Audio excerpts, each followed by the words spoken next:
به عنوان مثال اگر شما رابطه دوستانه و سالم تجاری با یک شرکت چینی ایجاد بکنی، این امکان ممکنه برای شما به وجود بیاد که بتونی نمایندگی انحصاری برای اون کار رو از اون شرکت بگیری. البته اینکه اون شرکت چینی نسبت به تعهداتی که به شما در مورد اعطای اون نمایندگی داده پایبند بمونه، شرایطی داره که راجع به این شرایط حتما توی پست‌های بعدی صحبت خواهیم کرد. و مورد آخر این که شرکت‌های چینی خیلی تمایلی به دادن تخفیف به شما ندارن.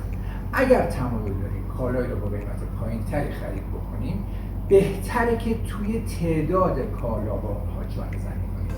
به عنوان مثال اگر قراره که 2000 تا از یک کالا بهشون بدن، بگین به جای تخفیف 200 تا بیشتر به شما بدن، یعنی 2200 تا از این کالا به شما بدن. پستای ما رو دنبال بکنید، مطمئن باشین که توی روابط تجاریتون و توی وارداتتون از چین خیلی به شما کمک